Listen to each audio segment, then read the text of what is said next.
마가는 예수님의 12제자 중에 포함된 사람이 아니었습니다. 즉 예수님을 직접 따라다닌 제자가 아니었다는 말이죠. 아시다시피 복음서는 예수님의 공생애를 담고 있습니다. 그러면 예수님을 직접 따라다니지 않았던 마가는 이 마가복음을 어떻게 기록한 것일까요?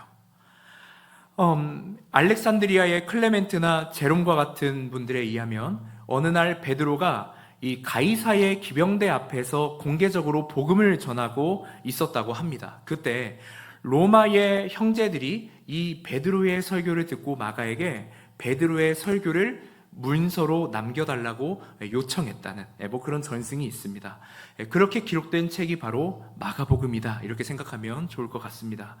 마가는 베드로를 언제나 따라다녔습니다. 마가는 베드로와 오랜 시간 함께하며 그의 삶을 지켜보았고 베드로가 사람들을 만나며 전했던 설교를 직접 들었습니다. 마가는 베드로와 함께하며 베드로의 말투, 생각, 성경을 보는 관점, 이웃을 대하는 그의 태도를 배우고 닮아갔을 것입니다. 베드로가 어떻게 하나님의 말씀을 수종들었는지, 얼마나 예수님을 사랑했던 사람이었는지를 보았을 것입니다. 그리고 베드로의 사역에 많은 도움이 되었겠지요. 그래서일까요? 베드로전서 5장 13절을 보면 베드로는 마가를 아들이라고 부릅니다. 아들. 이는 영적 의미에서 아들이라는 뜻인데요. 그만큼 베드로에게 있어서 마가는 소중한 동역자였다는 것이죠. 그래서 마가복음을 읽으면 베드로의 성격과 말투를 느낄 수 있습니다.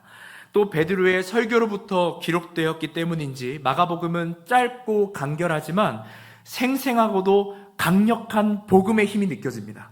마가복음은 다른 복음서와 달리 많은 부분이 기록되어 있지는 않아요. 탄생기사도 없고 족보도 없습니다.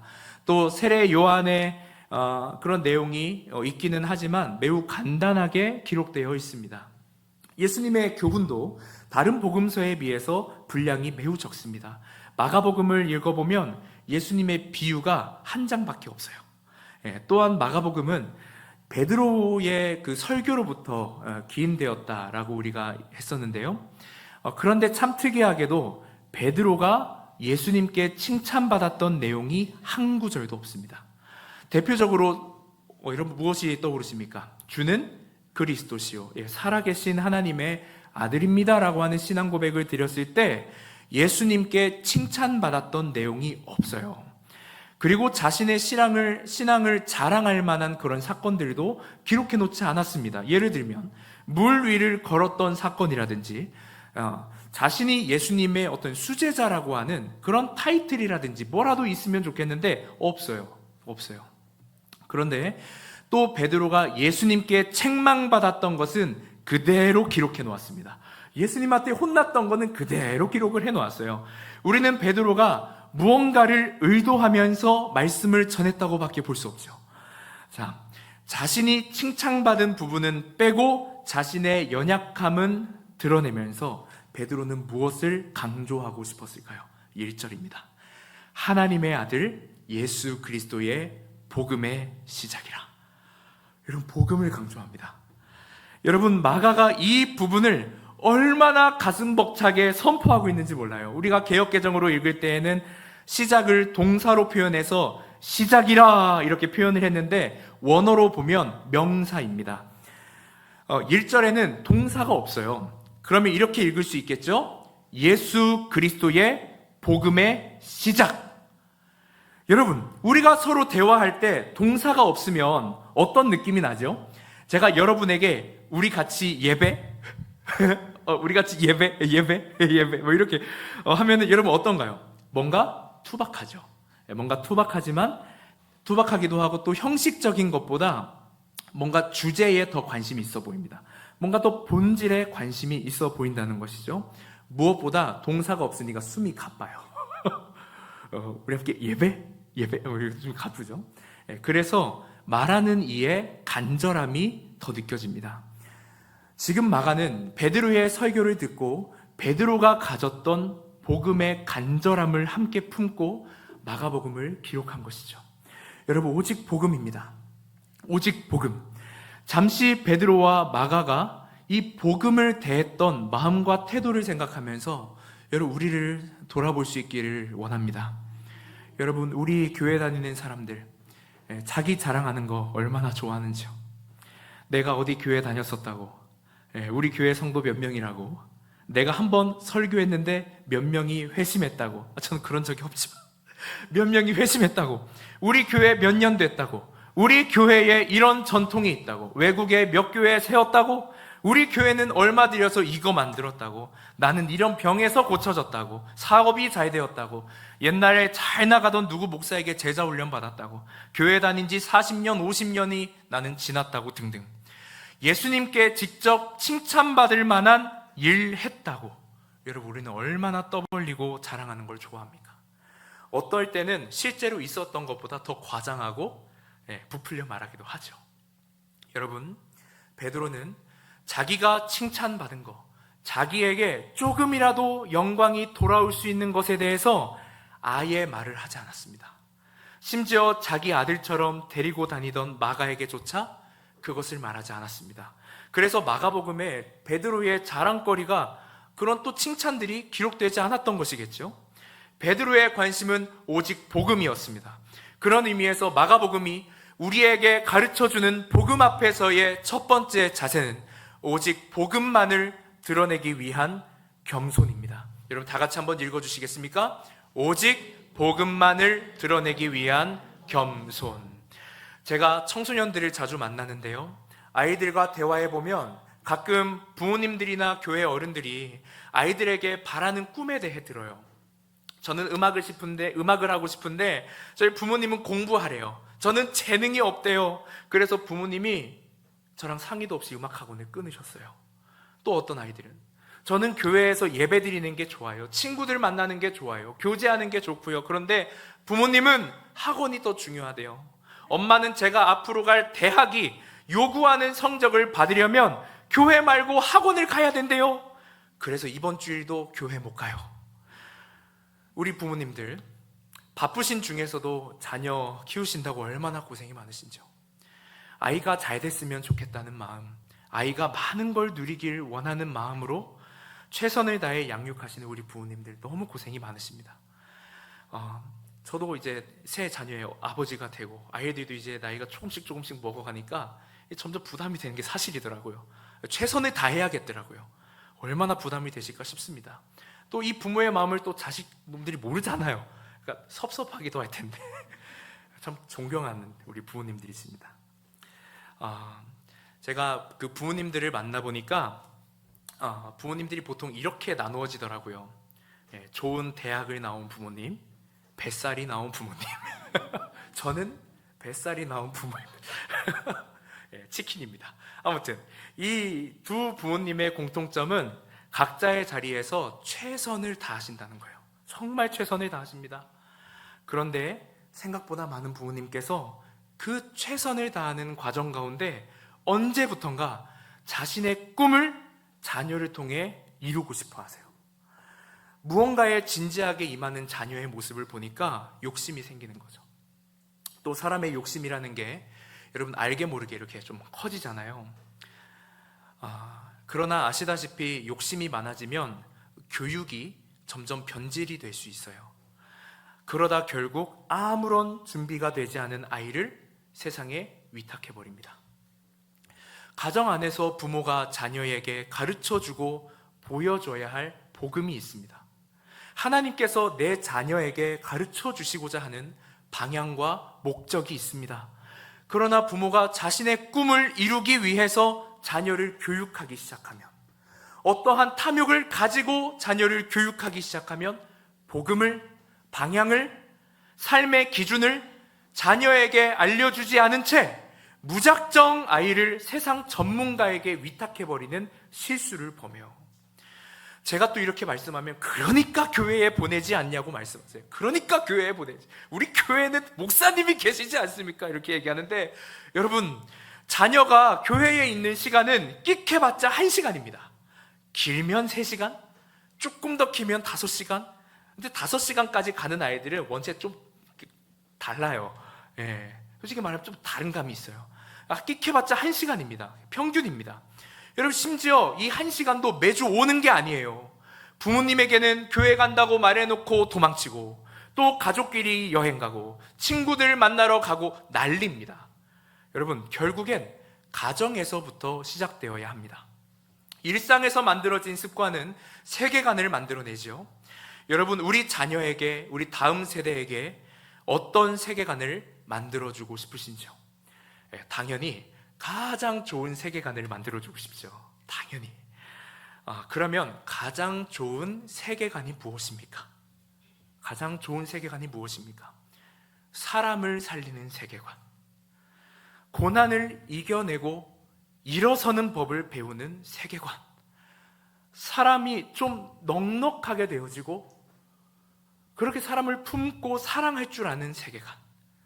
세상의 어떤 유혹에서도 선악을 분별하며 올바른 기준을 지킬 수 있는 세계관. 저는 그 세계관이 성경적 세계관이라고 믿습니다.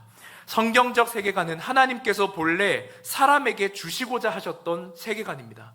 하나님의 형상을 닮아가는 사람에게 주시고자 했던 그 세계관이요, 자녀들에게 이 세계관을 만들어주기 위해서는 복음 앞에 겸손히 가정을 돌보아야 합니다. 복음 앞에 겸손히 가정을 돌본다는 건 부모가 먼저 복음을 온전히 수종드는 본을 보이는 것입니다. 당장은 눈에 띄는 성과가 없더라도 꾸준히 정해진 시간에 가족과 함께 예배드리고 기도하고 하루 일상을 나누고 질문하고 답하고 같이 식사하면서 같이 웃고 울며 복음을 자녀에게 전해주기 위해 부단히 애쓰는 모습을 자녀에게 보여주어야 합니다. 그러나 우리 아이들 너무 바쁘지요. 아침 8시에 집 밖을 나가면 평균적으로 밤 10시, 11시에 집에 들어옵니다. 시험 기간이 되면 스터디 카페에서 새벽 2시, 3시까지 공부하다가 그것도 부족해서 집에 들어가 새벽 4시, 5시까지 공부하고 8시에 또 학교를 가요. 시간이 흐르고 중간고사, 기말고사가 되어서 힘겹게 시험을 치릅니다. 그리고 결과가 나오면 2-3개 틀렸다고 펑펑 울고 70점대가 나오면 오열하면서 한강 물온도 체크하러 가야겠다고 아우성을 칩니다. 제가 이번에 또 그렇게 말한 애들 토요일날 한강 데리고 갑니다. 물온도 체크해주러. 진짜요. 그거 이겨내려고 아이들이 코인 노래방도 가고 친구들과 서울로도 여행 가고 지방으로도 가고 바다도 보러 갑니다. 그리고 많은 학생이요, 좀 잘못된 방법이기는 하지만 어떻게든 이겨내보려고 술, 담배에 손을 댑니다. 그렇게 모든 상황과 환경으로부터 오는 짐을 짊어지고 겨우겨우 교회에 나온 그 젊은이들이, 여러분, 교회에서 듣는 말은 또 무엇입니까? 나는 몇십 년 동안 신앙생활하면서 이만큼이나 헌신했어. 요즘 애들은 헌신을 안 해. 기도팔이 없어서 그런가? 젊잖아. 허리가 부셔지도록 헌신해야지. 시간을 내서라도 뭐 하나 맡아야지. 헌금은 왜 이렇게 또 안 해? 라떼는 집문서 가져와서 헌금하고 대출 받아서 헌금하고 남편이랑 싸우고 그랬어. 이게 다 하나님을 제대로 못 만나서 그러는 거야. 아이고, 다 같이 한번 아이고 하시겠어요? 아이고, 여러분, 숨이 탁 막힙니다. 그렇게 말씀하시는 거 아니에요. 여러분, 이런 인격적이지 못한 가르침이 어디에 있습니까? 어딜 봐서 이게 인격과 인격의 대화입니까? 실제로 일어나고 있는 한국교회의 이런 허접한 태도들로 인해서 얼마나 많은 목회자와 성도들이 교회를 떠났는지요. 어쩌다가 한국교회가 이렇게 되었습니까? 여러분, 복음 앞에서의 겸손을 잃었기 때문입니다. 복음 앞에 겸손한 태도는 복음의 모든 것을 믿는 것입니다. 아우구스티누스는 이렇게 말했습니다. 다 같이 한번 읽어볼까요? 성경 중에 내 마음에 와닿은 몇 구절만 믿고 좋아하고 부담스러운 구절을 거절한다면 당신이 믿는 것은 복음이 아니라 당신 자신이다. 이렇게 말했습니다. 성도는 눈을 감기까지 모든 성경에 담긴 주님의 뜻을 겸손히 배워야 될 줄로 믿습니다. 여러분, 평생 그 뜻을 알아간다고 하더라도 1%, 2%, 0.1%는 알까요? 하나님의 뜻을 그렇게밖에 모를 인생이 우리인데 얼마나 성경에 대해서 알면 안다고 저에게도 이야기하는 겁니다. 얼마나 성경에 대해서 알면 안다고, 무엇을 안다고 누군가의 앞에서 함부로 아는 척을 우리가 하겠고 함부로 어떤 말을 뱉어낼 수가 있겠습니까? 그러므로 내가 교회를 몇 년 다녔다, 우리 교회는 이것도 있고 저것도 있고, 여러분 이런 말은 많이 줄이시길 바랍니다. 부디 복음이 무엇인지 커피값을 계산하면서 보여주시고 엘리베이터를 양보하며 보여주십시오.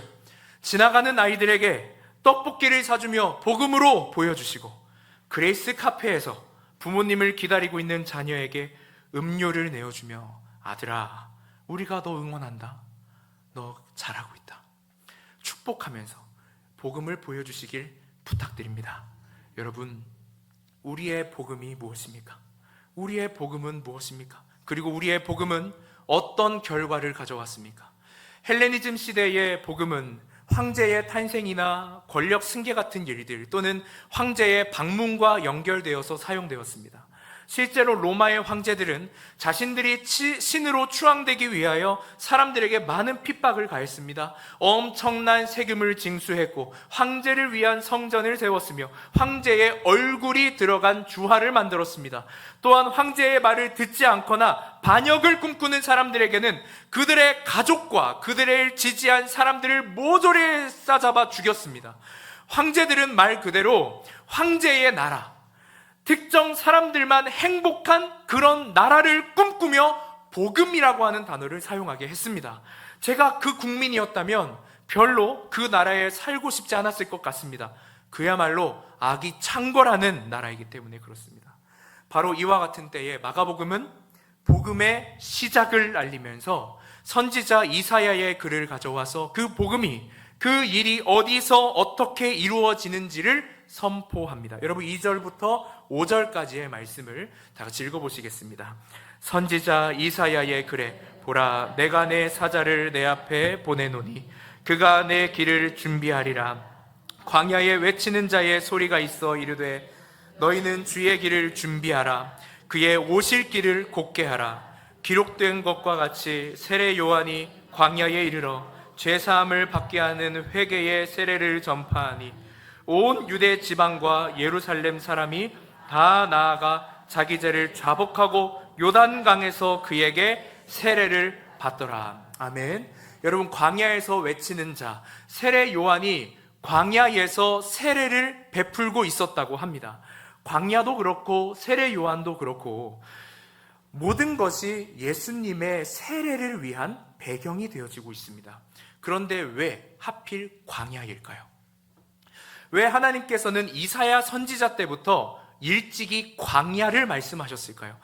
광야는 일상생활로부터 분리된 공간이니까 예수님께 조금 더 초점을 맞출 수 있어서였을까요? 물론 그런 부분도 있겠습니다만 쿰란에 있는 에센의 공동체는 그보다 긍정적으로 광야를 해석했습니다. 에센의 공동체는 소위 에세네파라고 불리는 공동체입니다. 유대교의 아주 큰 분파이죠.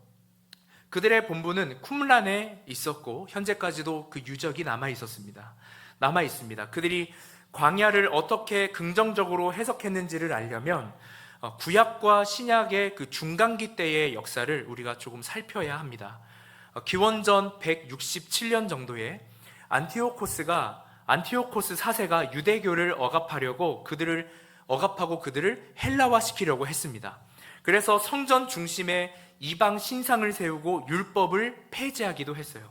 이때 하스몬 출신의 제사장 마띠디아라고 하는 사람과 그의 아들들 중에 그 마카비라고 하는 사람이 그 마카비 혁명이라고 하는 것을 일으킵니다. 그리고 마카비는 이 전투에서 뛰어난 전략으로 승리를 거머쥡니다. 이 사건을 계기로 하스몬 왕국이 세워졌고 유대인들이 독립을 하게 되었어요. 그런데 곧 공동체 안에서 문제가 생겨요.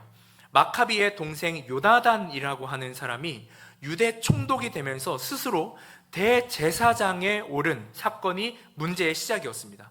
당시 유대교 안에는 이미 정통 대제사장 계통에 의의 교사라고 불렸던 그런 대제사장이 있습니다. 이름은 널리 알려져 있지는 않습니다. 그냥 의의 교사 이렇게 불립니다.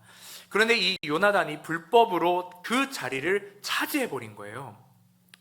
이에 의의 교사를 중심으로 불법 대제사장에 항거하는 집단이 생겼는데, 그 집단이 바로 에세네파입니다.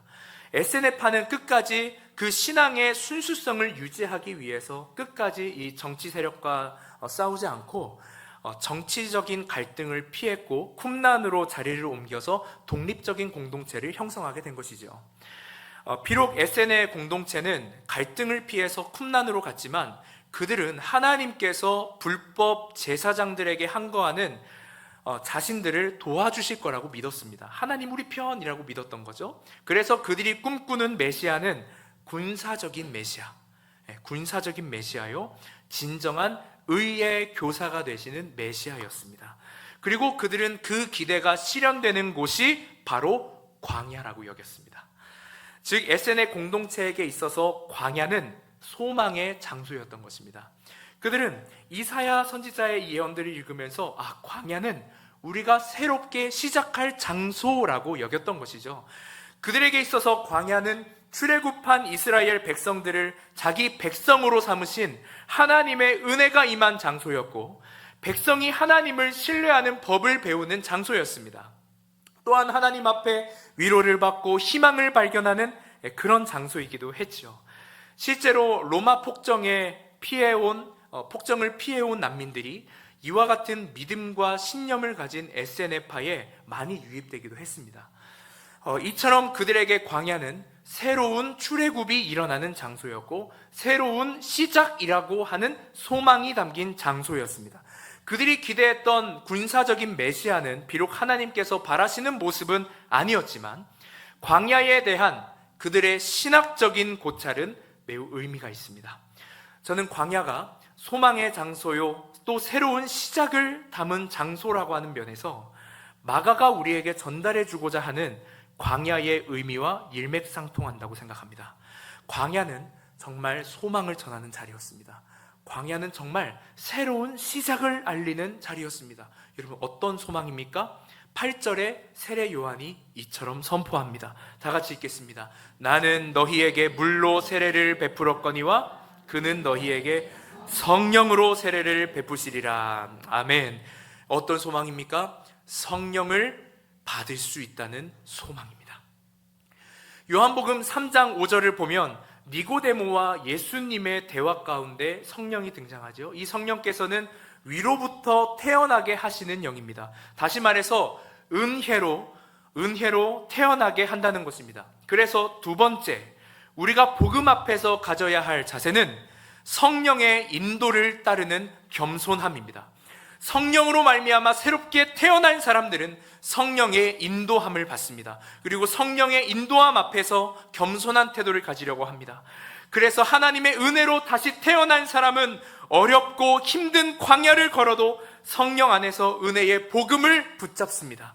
고난이 있어도 성령 안에서 소망을 품어봅니다.